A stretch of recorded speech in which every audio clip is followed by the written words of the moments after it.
And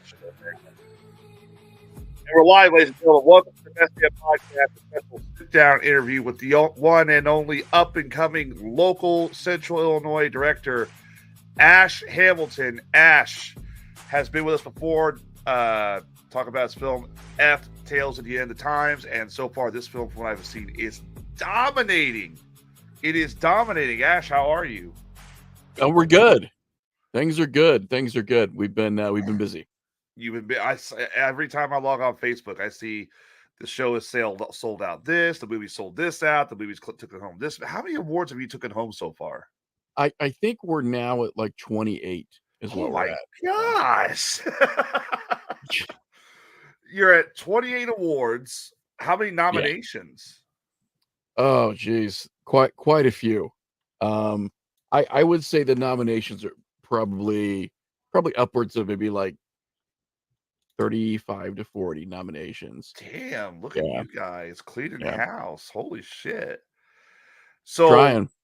Hey, you guys have been doing good. Obviously, last time we had you on, you were just now getting ready to start hitting the independent scene, going to all these film festivals and whatnot.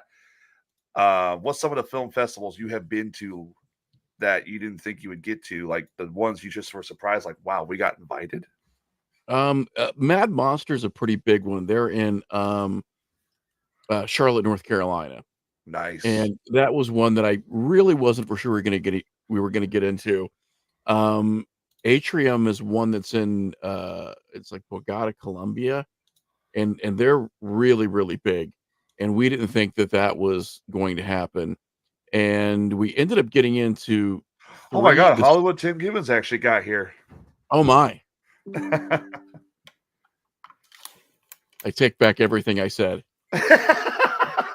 about him. What I miss? Okay, so you would where were we at? I'm sorry. No problem. You know, Tim just came in and disrupted everything. Okay, I'll see you. Bye. No. Stay. Yeah, Atrium was a pretty big one. Like I said, Mad Monster was a pretty big one. I mean, you know, we were at Mad Monster with Anthony Starr played Homelander, and The Boys, and Walton Goggins was there from Fallout. So they were like, that was a pretty packed one. And then this was just recently. I think this was like October like 7th or something, maybe 6th or 7th.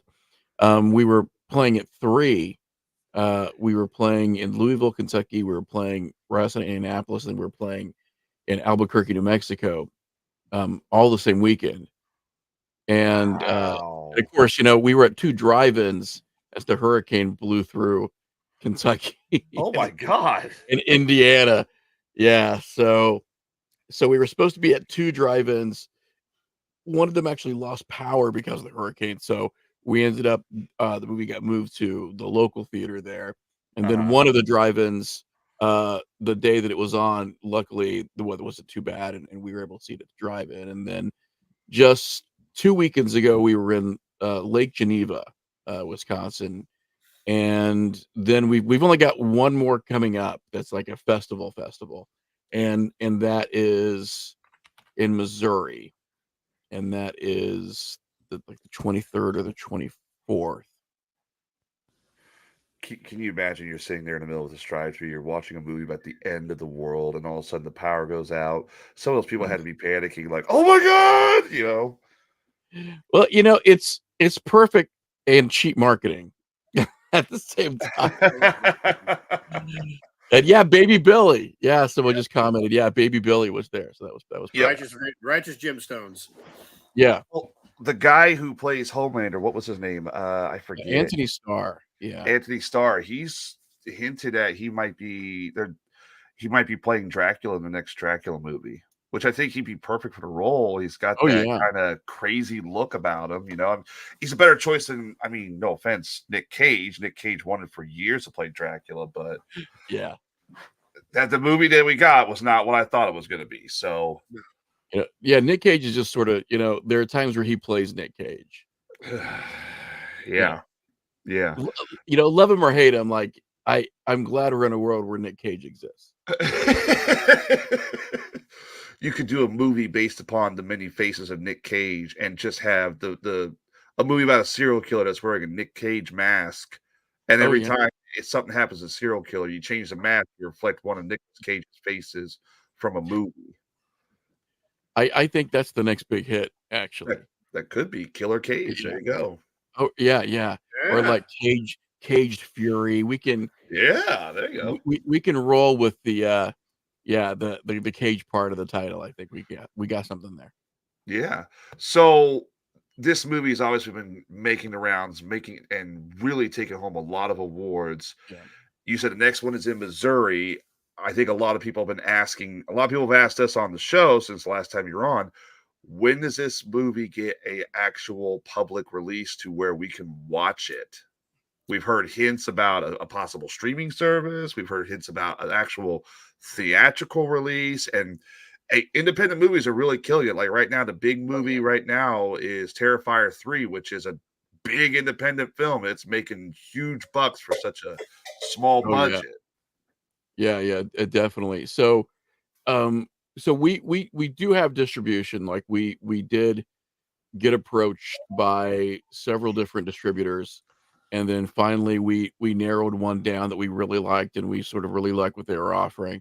So they've at this point, I wish I could tell you like the press release for that company should be out very very soon, and Oh, then everyone nice. will know who we went with and everything as far as that goes. But so it's a weird process. Like you sort of get courted by these places, or depending on the kind of beating the streets you're doing, you court them, and then you settle on one. They sort of throw some numbers your way, and then you have to go through quality control. Uh-huh. And quality control for me for the first one was an absolute nightmare. Um, it's just a matter of you gotta get through all your audio. Everything has to be in a particular way that the streaming services can handle. We had this playing in a couple of theaters, so we also had to have what's called a DCP file, which is a digital cinema package file. So we had to have all these different kinds of files ready. You have to have the audio ready in certain ways, so all that has to be engineered. So quality control itself sort of takes a while, but I'm happy to say that they have all the files now, and as far as we know, the quality control portion is basically over. So we're really just waiting for them to say, okay, here are the first services you're going to be on, and here's the date that it's going to hit. So that literally is the information we're waiting for right now is just the actual release date. And we're hoping that's probably going to be maybe in December. December is when you're actually looking at the possible release date. It's possible. If not, it'll be early 2025, like January or February. Okay. And obviously, there's going to be a press release coming out here next few weeks or so about what streaming services you guys are going with. Yes. Yes. We should once we get that initial release date, there should be some information tying that release date to where it's going to be.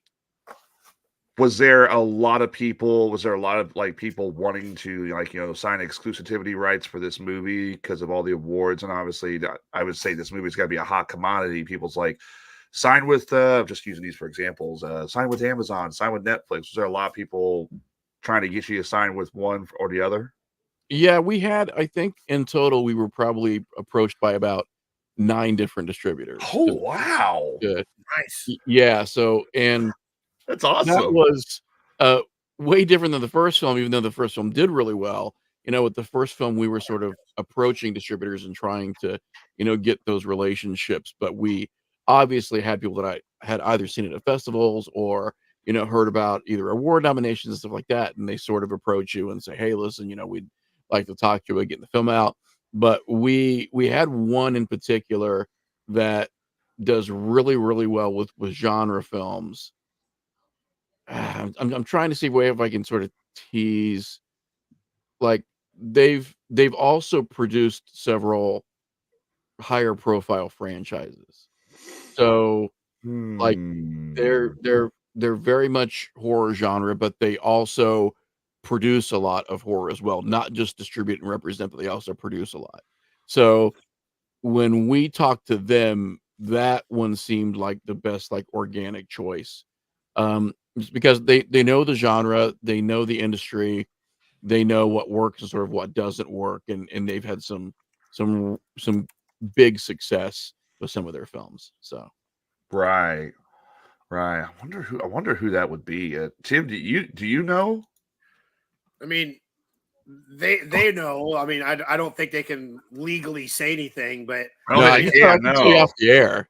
I can tell you yeah. off the Oh, air. I okay. mean, if I was to guess, I mean, like just throw guesses out there. I mean, I know quite a few different streaming services, but like one that's strictly horror, one that strictly does their own horror, one that Yeah. strictly distributes their own horror films.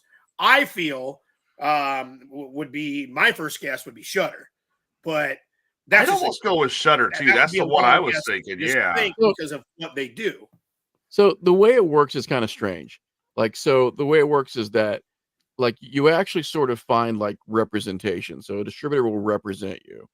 So for example, one distributor might be like Cineverse. So Cineverse works with like Bloody Disgusting. Cineverse also ended up representing Terrifier. Right. So then what happens is a Cineverse will take that to Shutter and say, hey, we've got a movie for you. So our first step was to find that representation. So our distributor, I will say our distributor is a first look distributor for companies such as Shutter. Shutter. Yeah. I So don't know. Kim's saying Bloomhouse in the chat room. That's a good choice too. That could be a good. I don't know. Cause see, now it's like, I want to know which one it is, but obviously you can't say because of contracts. right, yeah. And that might be any day. Like as soon as we get the release information, then there'll be that additional release where we tell people like, here's who's representing us, and here's the first block of streaming channels it's going to be on. Right. So when the movie hits around here, and then for example, let's say we got a right to show it for one night out at the drive-in here at Night's Oh Action. yeah. What would I receive a $2 royalty check? You'd receive a free ticket to Night's Action Park to see the. Works for me, man. Midnight water slides. I love it. we are planning things locally. Like we are really trying to plan things locally. Like I really want to have a sort of like a red carpet for a lot of the people that were in it in Jacksonville, because we filmed in Jacksonville, Illinois. Right. And they've got, a nice historic theater there, the Illinois Theater. So Yep. we would love to do something there. And, we have reached out. I think it's just a matter of trying to nail some dates down that we can do that. Yeah, I would love to do one night at Route 66 if we could catch it before they close down for the season. Yeah, So I don't think a lot of people's gonna want to go sit at the drive-through during the freezing cold for a movie, unfortunately. So yeah, and we could do something where it's strange because sometimes you can even like rent a theater out for your own film with like AMC. yeah, Right. But kind of what we wanted is we'd really want to make it sort of like an event. So it's not just going to see the movie, but we would have a red carpet there. We would have like, the repeat walls. We would take pictures in front of it. That's really what we want. That's what we did for the first film, and we did really well with that, in Springfield. But since Jacksonville was so nice to us, and there were so many accommodations that they were there for, that's sort of the town that we're really trying to focus on to try to get something there, for the people to come see the film. right. Because I remember when you guys were filming in Jacksonville, I never bumped into Tim, but Tim would like hit me up like, "Hey, I'm in Jacksonville filming. Where are you at?" "Oh, I'm at work." He's like, "You suck. I'm working too." But he'd send me a picture of him on his movie set, just like you can see the cameras, nothing that revealed anything. So, but Oh yeah, I'd sit there thinking, man, he is damn lucky. He's filming a movie, and I'm out in this hot ass factory slaving away. This is bullshit. Something ain't right here. Hey man, when the man calls and says, "Hey, here's a script, come read this part," and I read it, and then they go, "You know what? We actually have something. Hang on a second," and then they threw me this other spot. Man, I was all for it. I mean, But you're in the trailer too, so yeah, I like Yeah. when he sent me the trailer to watch the actual trailer. I watched it. And I'm like, "Oh, holy shit! I made the trailer," and I had to go back and watch it again. I'm like, that's right there. Look at that. Speaking of the trailer, do we want to go ahead and play that real quick so that way people know, people who haven't seen the original interview we did with you, they can watch the trailer and see what they think about it? oh, always. Yeah, we'll always It's an awesome trailer. I mean, I've seen this trailer several times. It's really good. All right, ladies and gentlemen, here is the trailer for the Tales from the End of Times.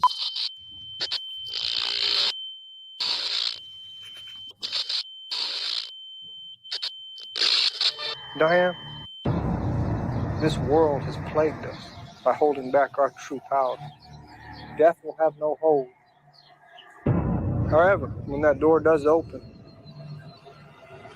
we will be imbued with celestial power.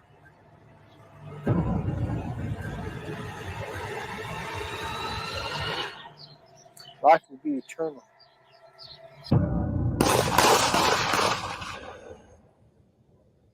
That shit crazy. I love that one.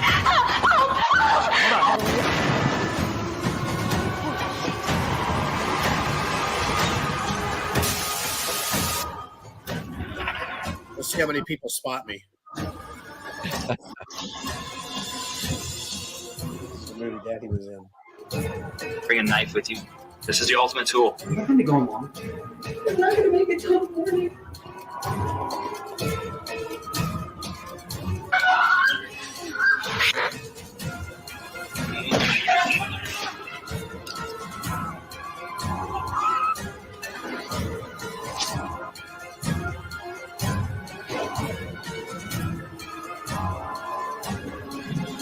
I tried everything I could. The end of the world is here. And it's now. Everything we're fighting for is gone.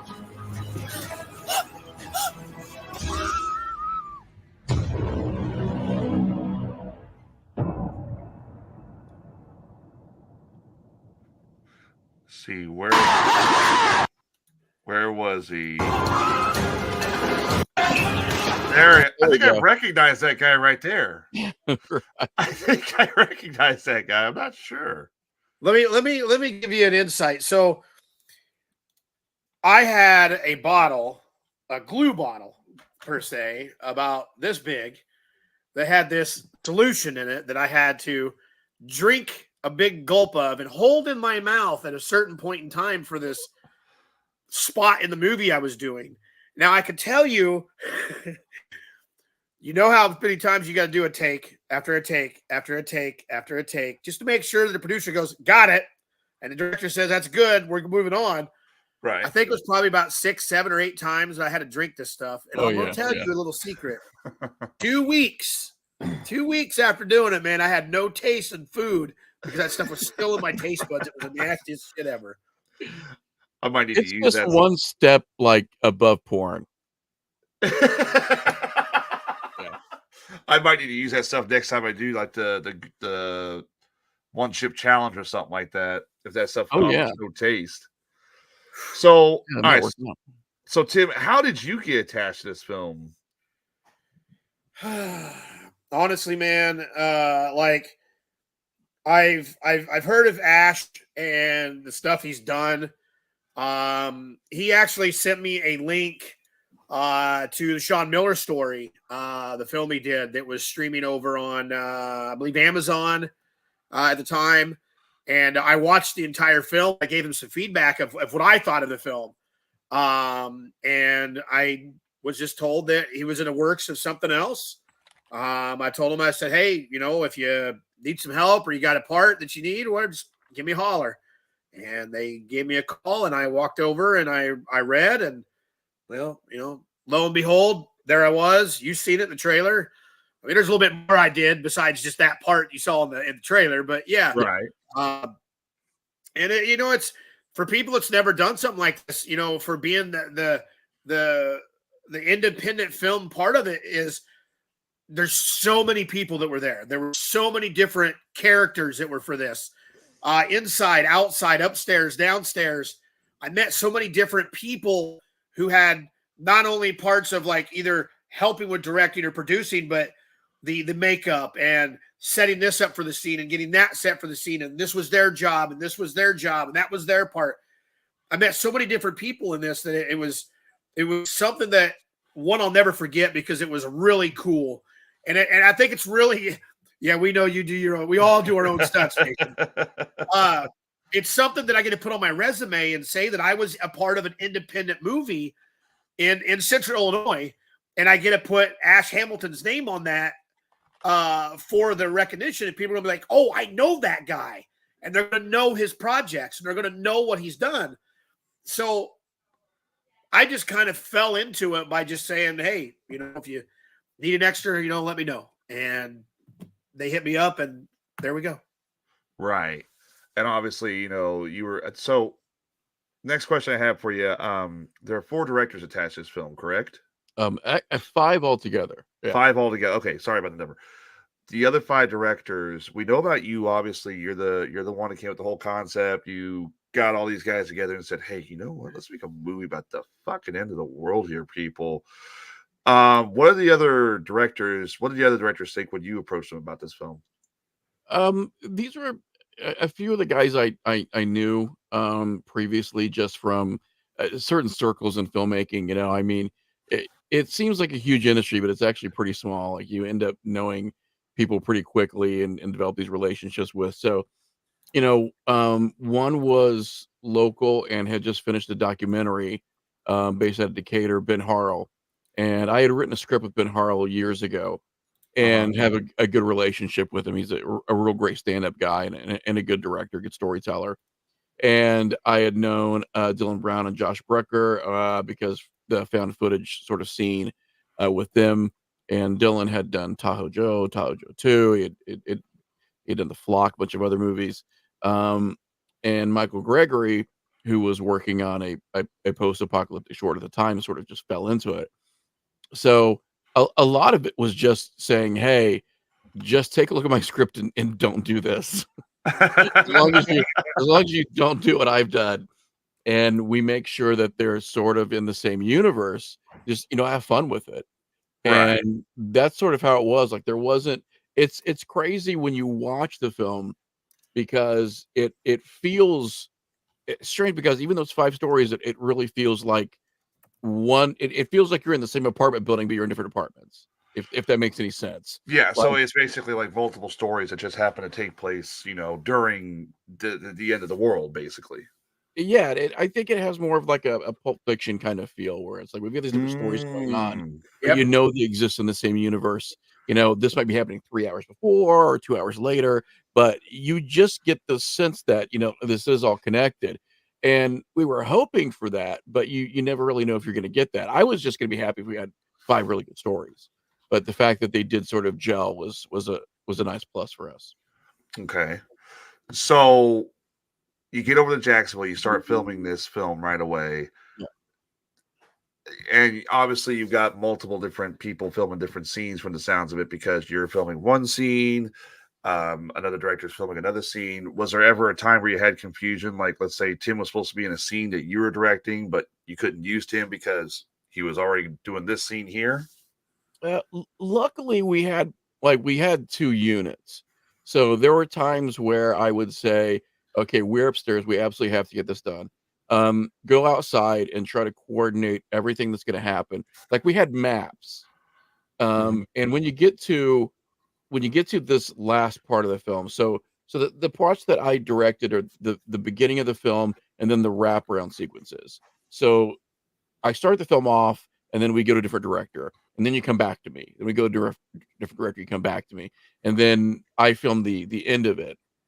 So, and the end was, there's a lot going on. Like there's a lot going on at the end of this film. The last 10 minutes is pretty ambitious for a small budget. So there were times where if we knew we weren't really coming through with like our schedule or our timeline, I'd be like, okay, we have the map for outside, take the extras outside, run through the obstacle course, basically like run through it over and over again. So by the time we're ready to take the the cinema cameras out there, like they'll know. So it worked out better than I thought it was going. A lot of this worked out better than I thought it was going to, luckily. With just having enough people that I think they were trusting the process, where I could just look at them and go, just do this. We'll come back to this. Let's do this now. Let's get this over with so that we can come back to this. And that if there's any problems, we'll have this, this, and this already laid out. So there's so many moving parts, especially, one day alone. I think we had up to 80 people on that spot. Holy shit. And that's a lot to wrangle when you've got money. But when you don't have a ton to throw around, it's even worse.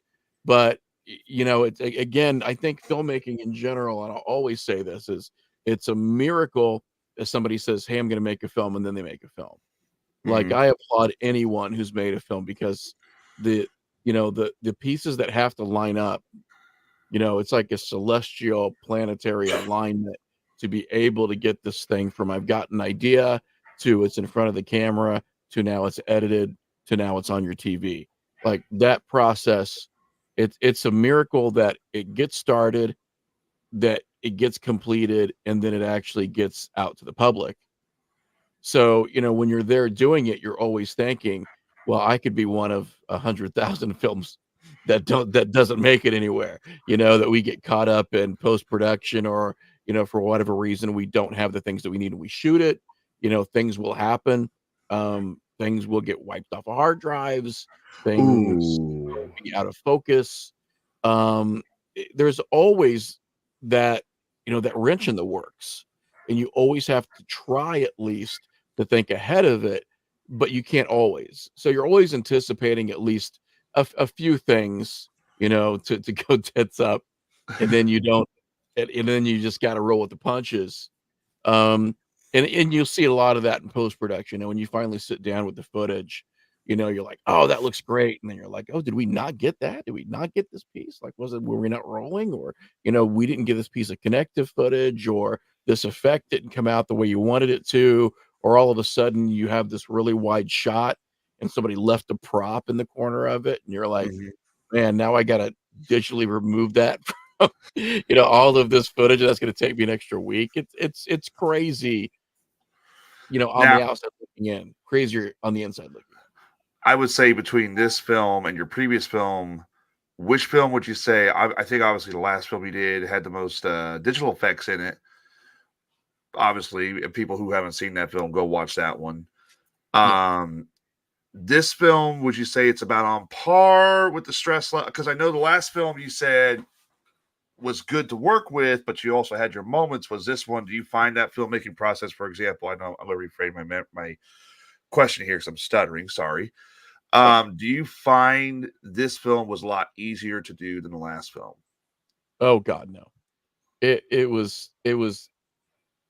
I was so stupid to want to do everything that I wanted to do with this one. Right. And when I say stupid, I just mean like I was just sort of out of my wheelhouse a little bit, where we had an opportunity to write down like 16 things that we wanted to do. And sadly, no one stepped in and went, you can't do that. Like, if somebody should have there should have been a system of checks and balances where they're like, okay, so you want to have this girl struggling with this guy, and then you want his entire lower jaw to come off, like, while he's still screaming. I'm like, and somebody should have been like, what is our budget? Like, you shouldn't really, there's a glass ceiling here, and it's very fragile. We should not try to break it. But instead, we had all the stuff that we wanted to do, and we just kept at it and until it worked, like in one degree or another. I mean, have you seen the full movie, Tim? Were you there at one of the? Yeah, I came out. My wife and I came out to Dannenberger's and watched it. Yeah. Okay, so you actually, so that last 10 minutes, by the way, has a lot more effects to it now. Like, we ended up doing a lot more digital stuff with it. But even like the cut you saw, we throw everything at those last 10 minutes. All right. And typically when you watch a lot of very small independent films, that's something you don't get, and you don't get because of usually budgetary constraints, Mhm. where you're like, okay, so now they're gonna try to rip the jaw off, and then we'll pan away, and then we'll pan back. But when you see it, and I mean, I might as well tell everybody, like, yeah, it does happen in the film. Now that I've talked about it so much, like, nobody's gonna think that they're not gonna see it. But like when you see it, and when you see it in the final version, like for a small film, we've got a physical prop that has a complete head and shoulders and torso, and then we've got the real actor's arms coming up, you know, through it, through Uh-huh. the arms. But when we were editing the film, we were doing all the post production on it. You know, we said, what if we take longer and digitally map the actor's face to the prop? So Ah. So when you watch those last 10 minutes, like his eyes are blinking, his mouth is moving, and then just the jaw, it gets ripped off, and then all the blood starts pouring out. So we actually had footage that we shot. Uh-oh, Tim's falling asleep. So we had footage and, like now my wife feels like I'm sitting there talking for an hour straight. That was that actor in the same exact position as the prop.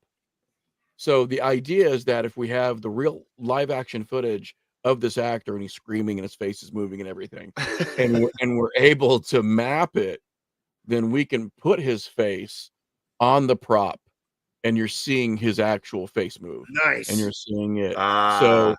So in a So sense, when you're using the practical effects, but you're using practical effects, but you're also tweaking it a little bit to make it look better. Yes, and you'll see that. I mean, like for instance, when you see Tim in the trailer and you see that those geyser of blood come out of the back of his head, like that wasn't there. The muzzle flash from the gun wasn't there. The actual blood coming out of the back of him was not there, and even the blood hitting the wall was not there. So that's all a composite. That is all composited later on in post production. So when you see that Ah. happen, and you're just like, oh well, that's obviously effect. They had something in the back of his head. It's like, no, that was actually done digitally. That and especially the time that we shot this was coming right hot off the heels of all of the Baldwin business and using live rounds. So everything that we Mm. had there was plastic. So we didn't even want to use like squibs for the back of his head because those do have small charges on them. We're like, we can't Yeah. even do that at this point. Like, Yeah. we don't want anything to go wrong. So we'll do as much in post production as possible. And a lot of people in Hollywood are doing that, and a lot of independent filmmakers are steering away from that kind of stuff. That Baldwin situation was just bonkers. That whole I don't even know if they're still doing that movie, but jeez. Yeah, we were, you do come to a moment where you're sort of like shitting kittens because you realize that you've got a whole room that's nothing but knives and guns. Like we had a whole room, it was a prop room where we had, assault rifles, all plastic, but assault rifles, handguns, shotguns, knives. We had all of this stuff, and it's like, oh, please don't let an actual real weapon come into this place. Yeah, that'd be hard, Well, especially in not to this mention, area. and I won't give anything away, but not to mention a flamethrower. Yeah. That was my buddy, and that was him. And when I got there and he told me what he was doing there, I'm like, you really brought it? He's like, hey man, he told me to bring it. He said he was like, and when I saw what he put and he did for the film, it was like the craziest shit you'd ever seen. It's just like, whoa, that really just happened here.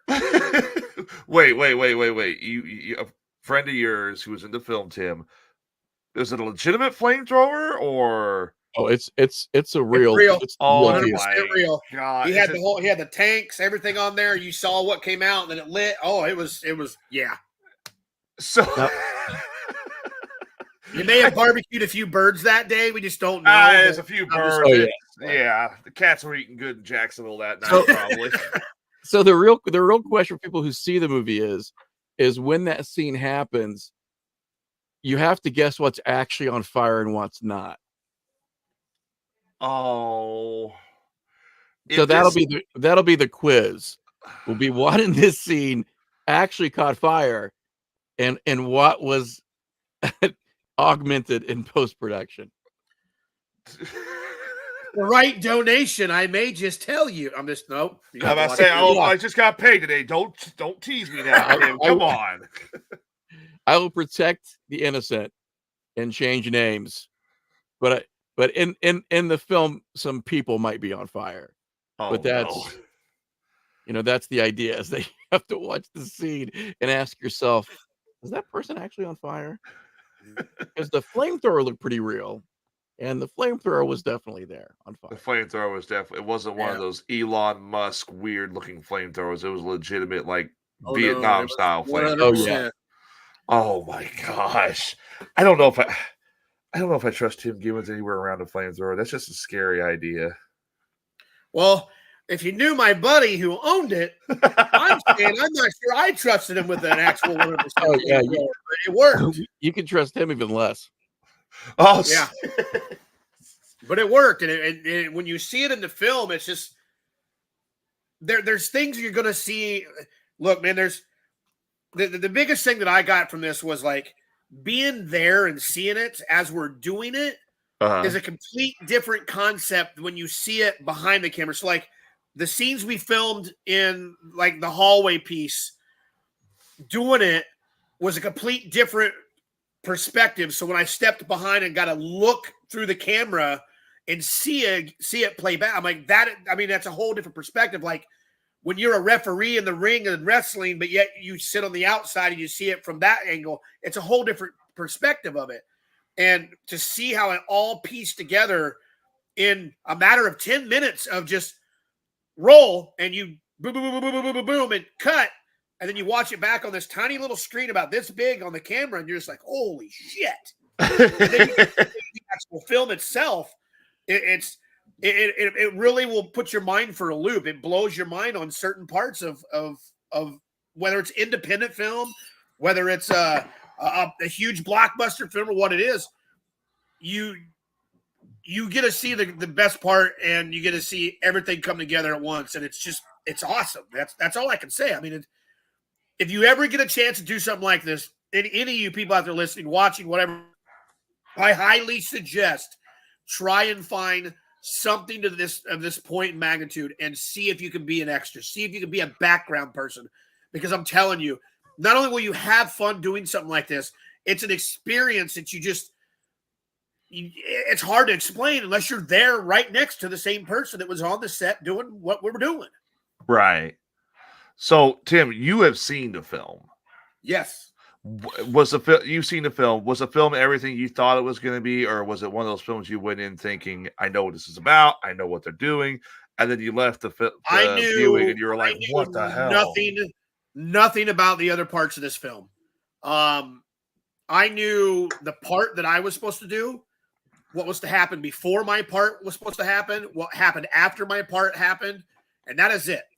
So I got to know right when I ran into so-and-so, this happened, that happened after, that happened at the end, and that was it for that part. That's all I knew what was going to happen in this movie. So when I got to see the other stories laid out on the screen all the way to where we saw our part, and then seen all the way to the end and get to say, holy, at the very end, I knew nothing about any part of this film except just the part I was doing. And that's what I liked about it, was that I was able to walk into the filming, sit down, watch from start to finish, and just go, holy shit.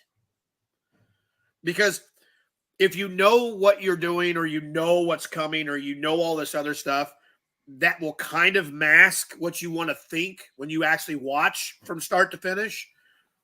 And if you don't know the spoilers, as they call them, that's the best way to view it. And that's what I did. We walked into this.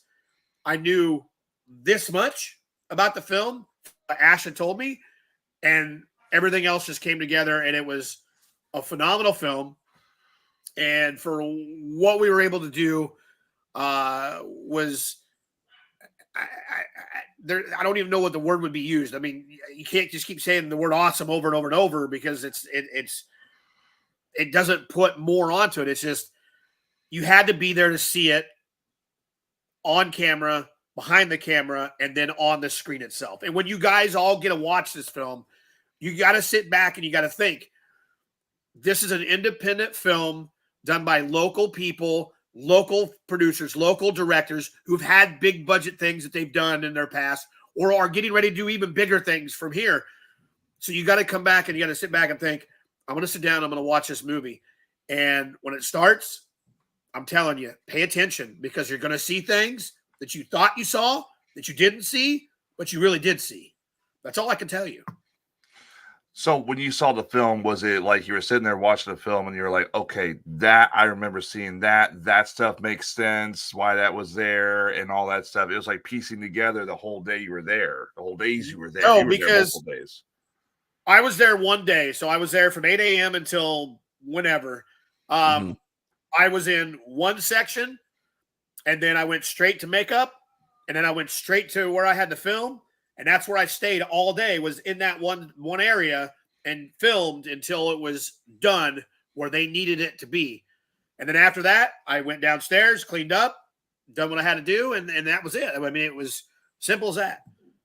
Nice. I didn't know what was going on below us or outside or any of that other stuff until I saw it on film. I don't think that anyone, and again, this is not just me patting myself on the back, but that the other filmmakers involved, the actors involved, everyone that we had involved. I don't, in my opinion, I mean, because I watch a lot of movies, I review movies as well. You know, I have a website that I work on. Some movies have a very independent feel to them. You know, where you watch it and you're like, okay, we know they were constrained by budget. We know that, you know, they weren't able to do this, they weren't able to do that. I think I can honestly say, even for a small film, by the end of it, you don't get that feeling.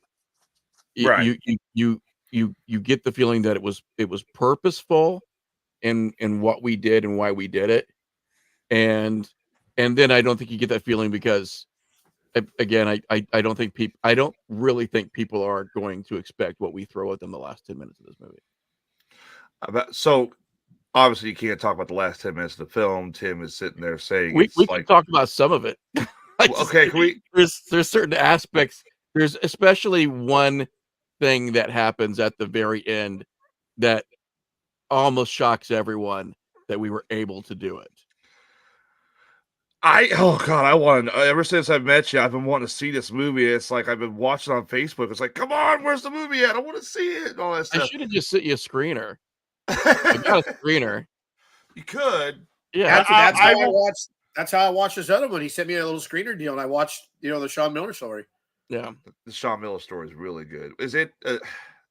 See, I like the Sean Miller story. I don't know. It's probably one of my favorite films you've ever done, but because I'm big into the paranormal stuff and all that stuff, but I don't know how you could top the Sean Miller story. But from what I've heard from Eft, this blows it out of the water like 100%. Like the Sean Miller story is good, but this is like it's a very different movie too. Yeah, it's like you go to really a restaurant. I'm sorry. It's like you go to a restaurant, you order a Coke, and instead you get something else. And it's like, holy shit, that's a lot better than that. It's like two different things. But I have been sitting here for months, like speculating since the first time I met you. What is the damn ending? Everyone talks about it. You see it in the trailer and some of the taglines. I was not prepared for this. It blew me away, that kind of stuff. And you're like, what is the? It's like, drove me nuts. It's not. And I'm skirting around this in the most diplomatic of ways. I know you are. I don't want you to reveal it. It's not something you would expect to see from a low budget movie. I'll put it that way. Like a lot of low budget movies, they have to pull back because of budgetary constraints. And luckily with this, there were certain things that I knew how to do. Because I work with a lot of digital effects and stuff myself. So some of those curves were already flattened. So when I said, hey, I want this in the last 14 seconds, and I will not accept not having it, because like so much of that last bit hinges on it, right? Right. So it was just we've got to keep working on it until it happens. And then when it does happen, that's when you're like, oh, I didn't. You won't expect what happens during the last 15 minutes, Uh-huh. right? But then like you definitely won't expect what happens in the last 5 minutes. Because what we tried to do is it's like, oh wow, that was pretty crazy. Oh wow, that was pretty crazy. Oh, I can't believe that happened. Oh wow, that's pretty crazy. And then we put something in the end that it was like, oh, we do not expect that to happen at all. And yeah. Go ahead. I'm sorry, I didn't mean to interrupt you. Go ahead. No, that's we're very lucky that we were able to do it because it was a lot of people coming together. It was a lot of work, and it was a lot of late nights, sort of figuring out how to do some of this stuff and how to do it in a way where you look at it and you're not sitting there going, oh, we don't want you to, it doesn't take you out of the film. That's some of the problems sometimes with indie film is that, you don't have access to the guys who are doing effects of The Mandalorian. You don't have access to that level of filmmaking. So you make do with what you have, even when you have some really, really good, really, really good crew, is that you still, you're still boxed. You still can only do what you can within that framework.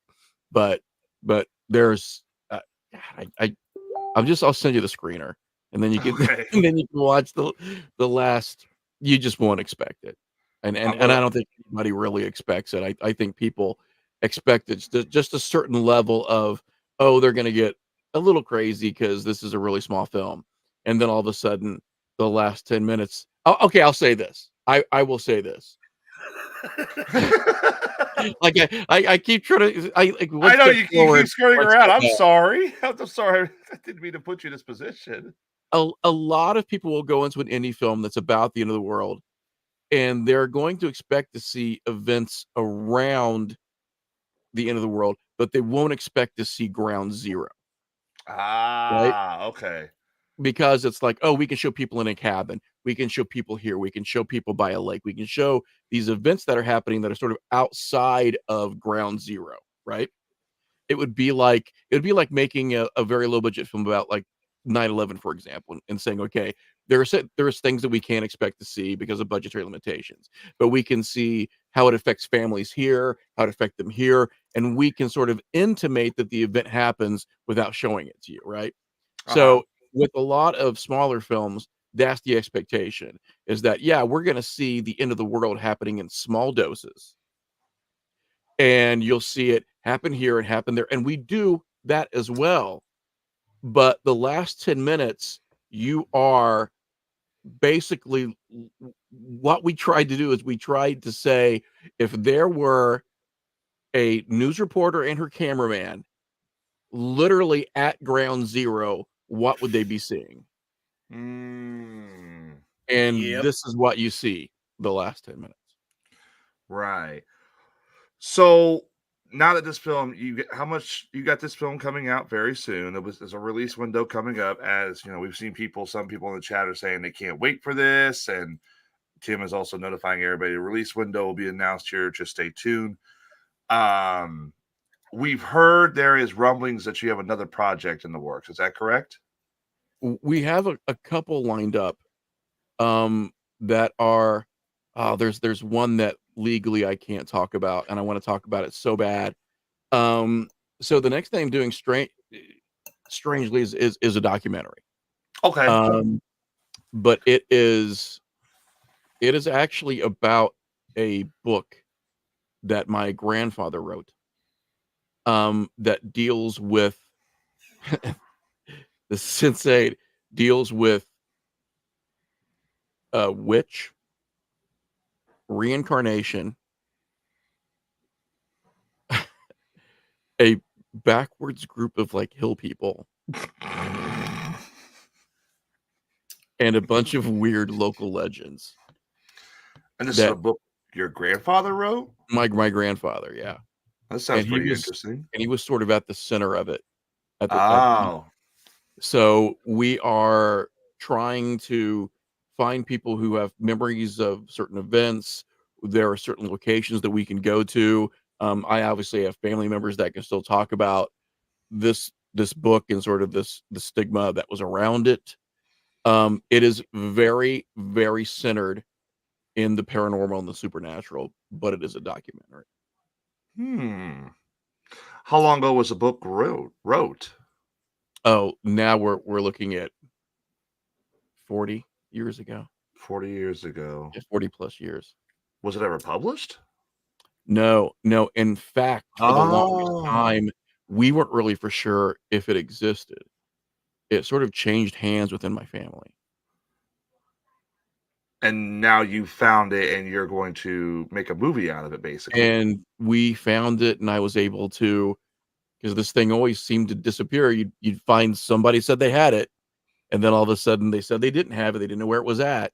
So, I scanned all the pages. I've got the digital copy of the book at this point, Mhm. and now it's a matter of trying to track some people down, um, trying to get into this very tight knit, sort of lawless community, and and talk with these people as well to get an idea of what actually happened around that time. But Hmm. it's crazy, and the fact that we can present it as a documentary is pretty fantastic. So the book's never been published, and you're gonna make a documentary based upon the book. Yeah. So you're technically you're publishing it. In a sense, you're getting your grandfather's words out there about what the book is. Yeah, yeah, and this was something that plagued his life. Uh, i- Very, very strange. It's beyond strange. It passes strange. I mean, I had heard local legends about the story before I even knew that my family was attached. Man, I want to pry, but I don't want to because you haven't even started on it, and I don't want to dig any deeper, reveal much because I know you're just starting on it. It sounds like this is going to be like a passion project for you. It sounds like that's what it sounds like. Yeah, it's something that I don't think there was ever any real like resolution, with our family about some of the things that happened, and the way it affected my grandfather's life, the way it affected the people around him. It's one thing to have an event happen that has trauma associated with it, right? Mhm. But then to have that event also have circumstances that people might not even believe is a whole different layer of trying to understand how to get past it and move through the other side. I tackled a little bit of that with Holes in the Sky. With Holes in the Sky, it was how do you deal with trauma from an event that most people will say didn't even happen? You know, the trauma is still there regardless of the source. And that's sort of one thing that I'm trying to touch upon with the documentary too is there are things that happen that are way beyond our personal context of what we feel is real, what is unreal. And if even if our neighbors don't believe it happened to us, it still happened to us. We still sort of bear some of those psychological scars from it. That's I think the human element that sometimes gets looked over quite a bit. We have a listener. Last night we did a special on the regular show. Uh, Listener submitted horror stories, things they've went through, and things they've experienced. One of the listeners, Skeletor, he sent in a video that his buddy sent in to a YouTube channel about a possible alien abduction. And at first I was thinking, this okay. I mean, he was abducted by aliens. It sounded horrifying. But Oh then yeah. he dropped a kicker on us that his buddy actually committed suicide. Oh wow. And he hasn't said whether it was over this. He said the guy fell apart. The guy was going through some mental issues after all this, and he didn't say whether it was associated with the extraterrestrial. Um, if what he said, number one, was either an abduction or sleep paralysis, because that can get confused for both. Or number two, if the suicide and the depression and everything was a result of what he experienced. But that, when you brought that up, I was like, holy shit, that reminds me a lot about the Sean Miller story. And what we heard last night from Skeletor about his friend Quentin. He actually dropped a name in the chat too. So, but I don't. Yeah. It's so when you have these kind of things happen too. Like you live in a world these days where people can be skeptical about everything. We just had a Bigfoot video released a couple weeks ago, and obviously Bubba's like, oh, that's Bigfoot, oh, that's Bigfoot. But of course, I'm sitting there thinking, it's been faked so much. I think it's a guy in a costume. But then at the same time, it's like, how would you even if you brought a video like this guy did on TikTok that shows Bigfoot lounging, how would you even validate something like that? And that's the big thing that a lot of people go through this day and age. Yeah, we're at a really strange crossroads right now. We really are. And it's not going to get any better. I mean, it's not. If anybody's taken a sneak peek at some of the open AI text prompt video stuff that's coming out via Sora. Yeah. I got excited because I thought someone actually caught the Loch Ness monster, and all of a sudden turns out it's fake. We're the burden of proof is more difficult than it's ever been. And I do urge people, take a look at Sora. There's about a 9-minute demo video on YouTube, and that's an open source, text prompt video AI service that'll be available, by the end of the year. And this is stuff that is mind blowing. The stuff that we're able to do, not from a feature film perspective, but from just anybody sitting in front of their computer putting text prompts in to get video, is going to be utterly amazing. And it can be used to recreate anything. It can be used to recreate places that exist, people that currently exist. It's doing much better at creating people from scratch. It's doing much better at what we would call like collusion, things hitting collision, things hitting one another. It's getting a lot better at like particles, which dust, fire, stuff like that. It's to the point where it's indistinguishable, absolutely indistinguishable. We had a point with some of our footage, a little piece of footage that we really needed that wasn't in focus, right? Okay. And sometimes when that happens, it's you're devastated because you're like, we didn't have B-roll, we didn't have this. We need this footage. So typically there's a process that you go through, and you try to adjust the contrast, you do this to it, you do that to it, you try to upscale it. So I had a piece of footage that I absolutely needed to be sharpened. And I did it via AI.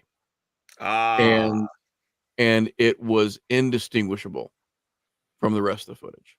Wow. I would have never, and even with all the years that I've been working with video, all the tricks that I know, I would still have spent upwards of a dozen hours and would have not had it anywhere close to what I got from using AI. Well, gentlemen, real quick, I gotta step right out real quick. I'm sorry, guys.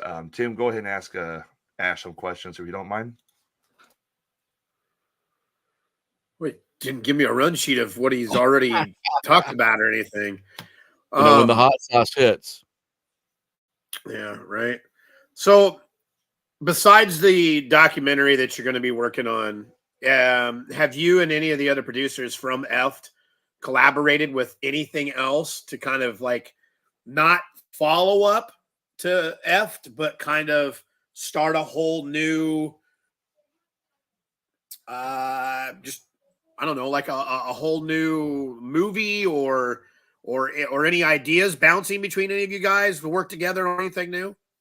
I've got a project that I intend to do some work with Ben Harrell in the near future, which is something that's unlike anything that I've absolutely ever done before. It is not a genre film. It is not horror. It is not sci-fi. It is it's a biopic about the life of a religious refugee. Okay. So this is something unlike anything that I've ever approached, that I am trying to legally figure out to be able to do it, because it's based on a true story. And then, there's Josh Brucker and Dylan Brown who have their own production company called Horror Dads, and they do a Right. lot of stuff, on their own end. We are helping some other people produce some of their films. So there is a film that we will be helping find distribution for, which is another filmmaker's film. So we are involved in that in that capacity.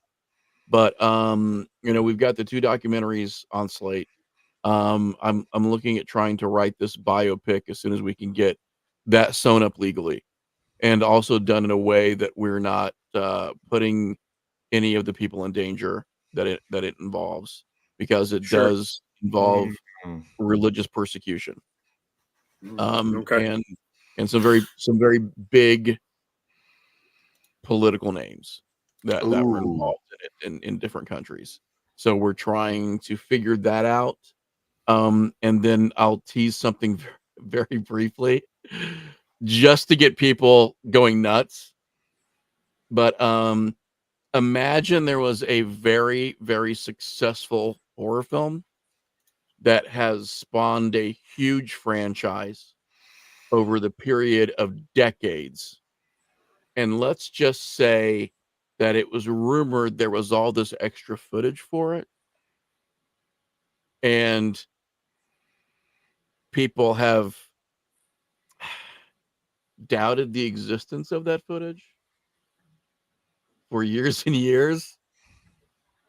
And maybe that footage is less than 10 miles away from me in a house. that I know. No. What? Well, the hint of huge franchise spawned over decades, Mhm. that'll make you think of a couple of different things. Several different So- things. It's Yeah. one of the big ones. I will say One of- that's one of the big ones. That does not narrow it down, really. I'll tell you off the air. Okay, that one I'm gonna be interested. Well, I in. mean, I guess that would kind of narrow it down a little, but I don't know, man. I'd be interested in But seeing some of the footage. That's one of the documentaries that we're trying to get produced as well. I'm certainly interested in the documentary about the family book that your grandfather wrote, because that sounds very intriguing to me. And it's so bizarre. I don't even know what kind of case or anything like that a book would cover that would be, something you have to look at and be like, yeah, we got to change names. It involves political people and Yeah. all that stuff. I don't know anything. Is it a story about? Is it a book about a situation here in Illinois? No. This Ah, well, it involves a little bit of that, but it involves some people who are still being eyed for assassination. oh wow, oh wow. Some pretty deep shit, then, is what you're telling us. Sounds like Yes. Tim's gonna be putting that fake blood in his mouth again and doing a scene. It sounds like that's Yeah, and that is something that we would definitely be seeking a lot of funding for because of the nature of it. right. So with those movies in the works as well. Now, Tim, how many scripts have you been? Because obviously we call Tim Hollywood Tim Gibbons because he's literally the first one of us to be in a movie. He's earned that title. How many of these movies have you received scripts for that you're interested in? So I received the script piece from Ash on his movie that he did with Eft. I filmed I filmed various scenes for another film a few years ago that just never came to. I can't give out details of that. I can't really even say the person's name that was in charge of that. I don't want to because I'm not going to put them on the spot like that. Ash probably knows what I'm speaking of. But we filmed quite a few different places. It's surrounded around a family, per se, put it that way. I still to this day keep telling the person to let somebody help him go through and fix all of it so we could actually put something down on tape. Yeah. I did I did read for another thing about a year ago. Didn't really come to anything, so I wasn't too worried. And I honestly am just sitting back now, waiting for the next Ash Hamilton script to come across Hollywood Tim Gibbons' desk and say, "Hey, man, what do you think about this, this, or this?" And I pick one. I mean, legality. I mean, my real name's not even Tim Gibbons, Tyler. I mean, that's just what I have to use. I can't tell you my real name. Everybody get in trouble. Oh, I know. I mean, I've never. I mean, I figured there's some kind of like NDAs or non-disclosure agreements or something behind these. So I've never bothered to ask. I just call you Hollywood Tim Gibbons. That's all I know you by. But no, I'm it started like in 2017. I did a photo shoot, horror style photo shoot, and it just kind of went from there, and then went another project and another project, and then I ended up in behind the camera or in front of the camera for Ash. So I mean, it just kind of snowball rolling down a hill, and it just got bigger. Right. So one more question for you, Ash. I know we're at the hour mark, and I think this interview's not going well, but I got to ask you, what is your dream project? Your if someone came up to you and said, "Ash, here's a blank check. Choose a movie franchise, make your own movie franchise." What would be your dream? Well, I've got two. One would be a very accurate adaptation of Richard Matheson's I Am Legend. That really sticks with it. And the other one would be, man, I'd love to do the Dark Tower from Stephen King. Dark Tower would be a good, which is a massive undertaking for anybody to do. But we are talking about fantasy projects. So if I was given all the money and all the time, then it would be Dark Tower. But no, I Am Legend is one of my favorite books, and they've done bits and pieces of it, in the adaptations that I did enjoy. There were elements of the Omega Man of Charlton Heston that I really liked. There were elements of Last Man on Earth of Vincent Price that I really liked, and there were even elements of the Will Smith film that I really liked. So they've got the ability to get some of it right. And what they have got right in the past has been compelling enough that people are still interested in the property. But a real adaptation of I Am Legend is so far from what we've seen so far. I think there's a great movie there. I think, aren't they preparing to do another I Am Legend movie or something? I couldn't remember. I saw some rumblings of it. Yeah, which makes absolutely no sense. Yeah, because it's it's just a cash grab, obviously. I think it is.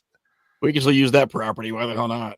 They've never really done that movie any justice. It's like you said, it's like if you ever read Bram Stoker's Dracula, then watch all the movies. The movies also do the same things, where there's pieces of it they take from the book that work, and then there's pieces that they take that don't work. Like the Coppola film took the most out of the book and actually got Dracula's death done correct. But then I see a lot of people saying, "Whoa, how they killed Dracula in that film? It's horrible." It's like it's how it happened in the book, but you never see a film. You rarely see a film that is 100% accurate. And I feel like I Am Legend would be one of those films that deserves to be 100% accurate. Well, it does, and man, like the ending to the book is just brutal, like absolutely brutal. Oh yes, and so very non-Hollywood. So I get it, I get the idea of why they've sort of tamed that down and why they've diluted that over the years. But a lot of that book, really, it is the ending.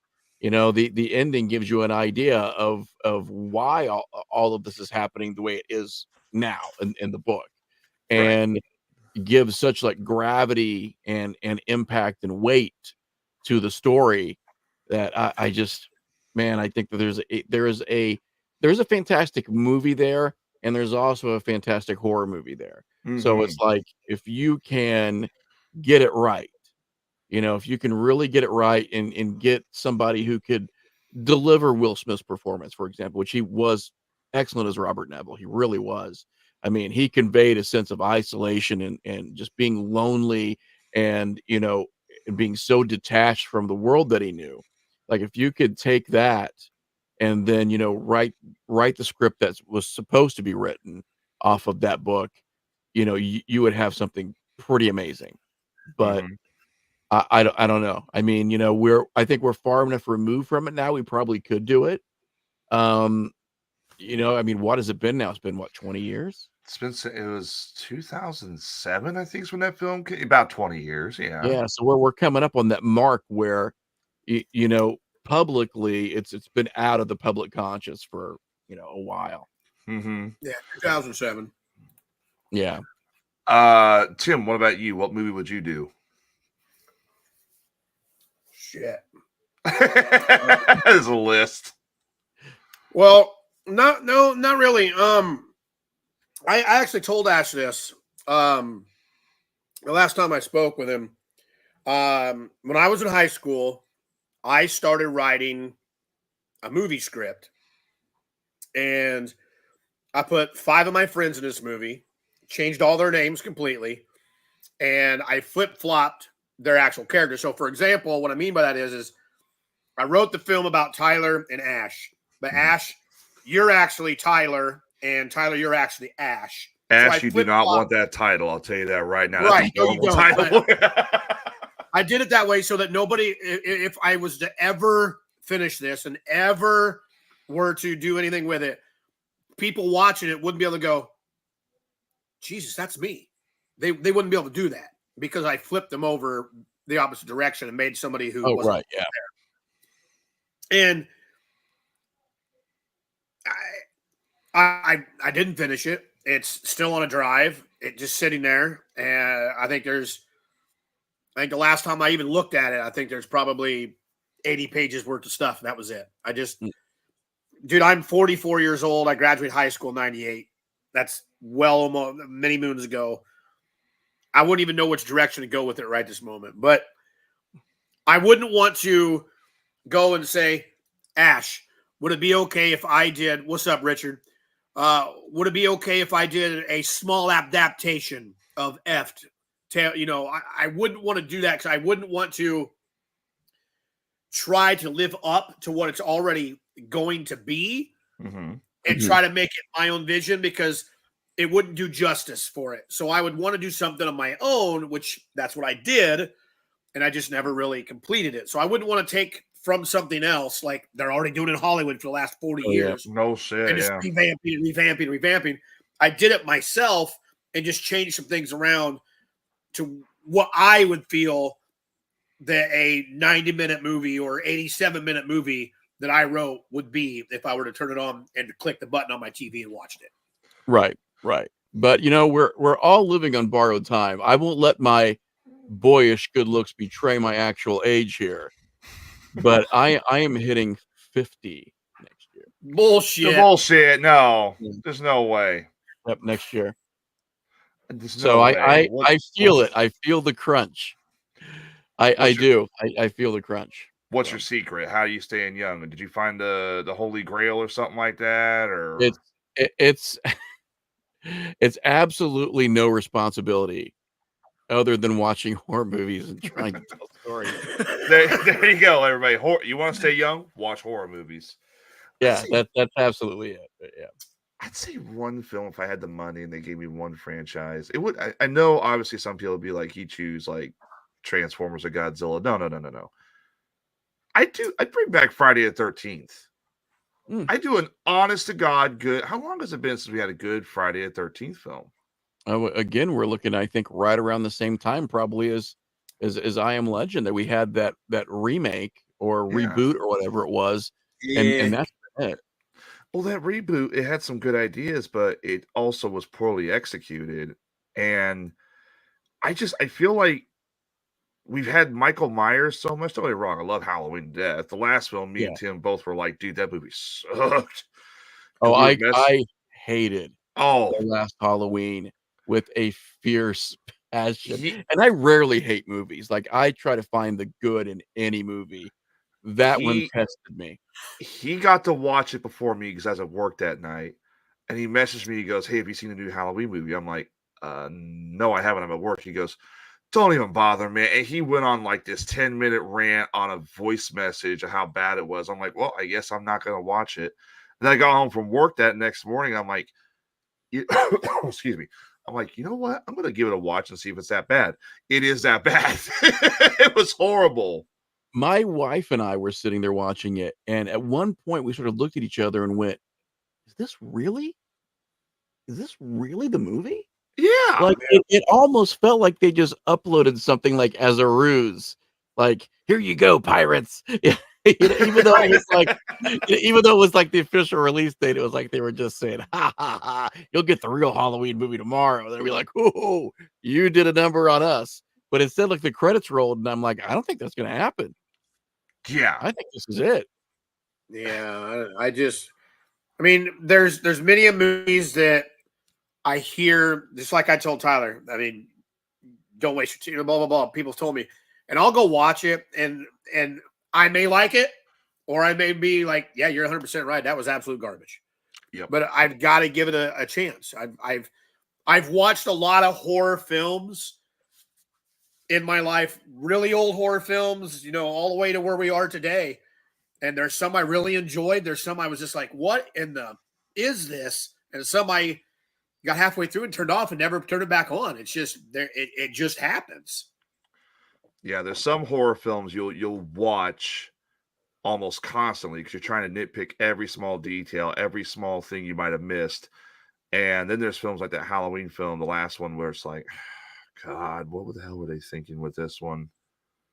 You just feel like maybe the guy that was supposed to quality control the whole thing was really sick or something. And they're just like, he's supposed to be here on Thursday. Then Thursday comes and goes. And then like he's not there on Tuesday. And they're like, I think we're going to have to do this thing without him. And then they wrote it. And then he never showed up. And that's what we got. We got the script for the quality control guy was not there. Yeah. And I mean, one of my favorite franchises is the Alien franchise. This is somebody who's walked through Alien Resurrection and couldn't. Even that film was better. That film was better. I'll still never go over the fact that we actually had to watch Ron Perlman kiss a guy in a wheelchair at the end of that film. I'm like, what the hell? Now I know we don't want to get too crazy with our time here, but yeah. Did either of you see and like Romulus? I loved Romulus. Romulus was very good. I liked what was the last one? Was it Covenant? It was Covenant, right? Yeah. Yeah, Covenant was good, but Romulus was like, it had that charm. It had the feel. It was like watching the original Alien franchise in its glory days, and it felt right. And that film, hey, I just want to say this. If they're going to do another Alien film, they need to really do it just like that. Oh, I think it was the kick in the pants that the franchise needed personally. Oh, yes. It was a jump start. Yeah. And I was very impressed. Very, very impressed. And I'm a huge Alien fan. Like if you look all the way back there, I've actually got one of the original 1979 Kenner Alien dolls all the way back there on my top shelf. Yeah, I think I see it. Right by that green glow. Yeah, but yep, it's right there. You just barely see it's in the shadow. And I also see a lot of other things that my office also kind of has too, like a couple Transformers back there too, I think. Oh yeah. I've got a chest burster. That one of the guys who worked on Aliens actually got from one of the molds. So I've got a chest burster back there, and then I've got the 79 Kenner Alien. I've got a Xenomorph skull. I've got a ton of alien stuff. So I've been a huge fan of the franchise, for years and years and years. And I've also been very apologetic with some of the crap that they've churned out. But when Romulus came out, I was like, oh, here we go. Like, man, like they're doing it. Like they're really doing it this time around. And I was pretty happy with it. Yeah, I haven't seen it yet. I just haven't had time to sit down and watch it, but when I get a chance to, I will gladly take a look. Oh, it's a turn out all the lights and like give it all of your attention and just get immersed in it. Like that's, the theater I was in was like everyone, it was just quiet. Like everyone was just on the edge of their seat during this entire film. That when we were watching the film, when I took my fiance to see it, first of all, she left because she's like, no, I can't watch this. I can't watch this. I'm like, you do know I got the keys to the car. And she's like, well, let me go get my tickets. I'll go watch. I forget what movie she went and watched instead. But I went and saw it because she bailed out. She didn't want to watch the Alien movie. And there was like these high school kids right in front of me. And they like 3 or 4 high school girls or something like that. And they were just joking around, all that stuff. When the movie started, they were dead silent, except for a couple times when you'd see them scream louder than the freaking aliens in the movie. And what was worse is that those screams added to my experience with the film, because their screams would scare me at first. Yeah. So it worked better. But I can't remember the last time I saw a film where people were getting that terrified in a film. Oh, it was very intense, and I think it was very intense for the audience. I felt it, when I was in the audience. Oh And yeah. it's rare that I get to feel that. That one scene where the face huggers are in the water. Oh God. One that I did feel that with the audience. It was a very small audience, but everyone, when I watched First Omen in the theater, which if you haven't seen that, that's like the prequel. It's way better than it should be. Like, for a prequel to The Omen to come out and be that good and like that well directed was so crazy for me. But when I went to see it in the theater, everyone in the audience was just like unnerved. Like, it was like the movie got under their skin, which was a pretty cool thing to sort of witness while I was there. Yeah, I'll tell you another film that I'm really kind of thinking needs to be re-brought back, but it's also kind of a film that I don't know if it needs brought back, but when was the last time we had a balls to the wall, crazy ass zombie movie? World War Z. World War Z, but that was like 2012. Yeah, and it was relatively bloodless. Even though I did enjoy it. It's nothing like the book, but I did enjoy it. But it was, I think, relatively bloodless. Like, they released a version, it was like a director's cut that actually had like blood in it. Yeah. That was bloodier. But yeah, I think it's been a while, right? It's probably been, Almost, I think that's been 20 years as well. But I would like to see a zombie movie that's just not a zombie movie where it's like, you're inside of a house and you're boarding it up and all that stuff. No. A balls to the wall, batshit crazy zombie movie where like they discover maybe some kind of energy source that ends up also resurrecting the dead. So they're like, okay, let's weaponize this energy source. And you have like ray guns and shit and all that, or just balls to the wall, batshit crazy, but also very suspenseful, very horrifying, because even though you're seeing zombies, you're not seeing what the zombies mutate into. Like what's that TV show, The Last of Us, where the zombies are like, they evolve slowly. That would be what you'd have in this film. Just like one of those old slasher horror films from the Grindhouse days. That would be really cool to see. Yeah. And I think that there's room for it. I really do. Hollywood goes through just weird cycles, weird cycles where they're basically, something is lightning in a bottle, and then they'll just try for the next 5 years to do the same thing over and over again, try to milk that cow. But I mean, they've done that with the Marvel and DC films, and now it's like, I don't even want to go watch them. The best film I saw this year included a giant lizard and a monkey, and that was better than most of the Marvel stuff they put out this year. Yeah, except for Deadpool and Wolverine, that was good. Right, which is sort of like the, I almost feel like that's like tangential Marvel stuff. Yeah. The stuff that they didn't want to incorporate, but then they did, and it made them $1 billion. Yeah, it's like we don't want to make this film. We don't want $1 billion, and then it makes $1 billion. We never doubted you. Shut up. Yeah. So, well, we're going on the hour and a half mark. I think that's a good place to end this, because I know I've got stuff to do. Unfortunately, I got to get to work tomorrow. Tim, was there anything you wanted to add to this before we logged off for a night? All I want to say is like, when it's released, the day or time frame or weekend or whatever special viewing, whatever it is, when they make the announcement for this movie to be shown, if you're wanting to see something that's done right here with hometown feel, but yet that crazy motherfucking mentality all the way through, then I'm telling you, you need to pay attention to Ash Hamilton's Facebook page and just wait. Hell, put a ticker up there. I don't want to, if you know for sure, put a ticker up there. Make people sit there and watch a ticker count down. You need to make sure you get a chance to see this film. No matter how you do it, where you do it, wherever it's, whatever it is.